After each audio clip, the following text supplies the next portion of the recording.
ঢাকার সাভারের ইসলামনগর এলাকার একটি ভাড়া বাসা থেকে রক্তাক্ত অবস্থায় শারমিন জাহান নামে জাহাঙ্গীরনগর বিশ্ববিদ্যালয়ের এক শিক্ষার্থীর মরদেহ উদ্ধার করা হয়েছে।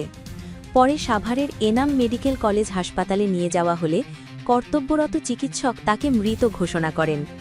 নিহত ওই ছাত্রীর নাম শারমিন জাহান। জাহাঙ্গীরনগর বিশ্ববিদ্যালয়ের লোক প্রশাসন বিভাগের 51তম ব্যাচের শিক্ষার্থী শারমিন জাহান খাদিজা। সে ক্যাম্পাস সংলগ্ন ইসলামনগর তার নিজ বাসাতে তাকে আসলে মৃত অবস্থায় পুলিশকে উদ্ধার করেছে। আমরা দেখেছি যে যেই ছবিটিতে দেখলাম যে মাথা থেতলানো এবং তার গায়ে অসংখ্য যে আঁচড়ের দাগ ছিল, তো সেখান থেকে পুলিশ ঘটনাস্থলে যায় এবং তাকে উদ্ধার করে।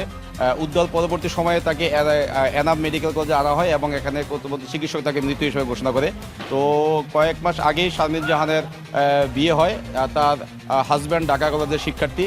তো এই ঘটনাটি আসলে কি ঘটেছে এবং আসলে তার পিছনে কি উদ্দেশ্য রয়েছে সেটি যাতে সঠিকভাবে সুষ্ঠু একটি তদন্তের মাধ্যমে তার হত্যার পিছনে কি কাহিনী আছে এবং কিভাবে তাকে মারা হলো এবং কে বা কারা জড়িত, তার জন্য বিশ্ববিদ্যালয় প্রশাসন এবং আমাদের কেন্দ্রীয় শিক্ষার্থী সংসদ আমরা প্রশাসনকে সর্বোচ্চ গুরুত্ব সহকারে বিষয়টি বিবেচনা নেওয়ার জন্য বলেছি।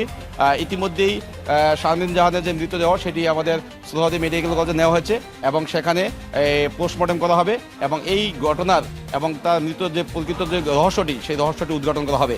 দেখেন এখানে তার হাজব্যান্ডকে যে জিজ্ঞাসাবাদের জন্য ইতিমধ্যেই যে আশুলিয়া পুলিশ এবং সাভার পুলিশ তাকে হেফাজতে নিয়েছে। তো আসলে তার হাজব্যান্ডের সাথে কথা বললে বিষয়টি আসলে অনেকটাই পরিষ্কার হবে এবং প্রকৃত ঘটনা যদি তার হাজব্যান্ড দোষী থাকে তার হাজব্যান্ডকে অবশ্যই শাস্তির আওতায় আনতে হবে। আমরা আসলে 4:36 আমাদের টিচার্স গ্রুপে আমাদের চেয়ারম্যান মহোদয় লিখেন যে শারমিন অসুস্থ আছে, মানে কি ব্যাপার কিছু বুঝতে পারছে না, কিন্তু আমাদের চেয়ারম্যান মহোদয়কে আবার ফোন করেছেন আমাদের বিশ্ববিদ্যালয়ের প্রক্টর। তো প্রক্টরের মাধ্যমে জানতে পারি, আমি আবার সাথে সাথে প্রক্টরকে ফোন করি যে ব্যাপারটা কি, তখন উনি আমাকে জানান যে শারমিন আর নাই।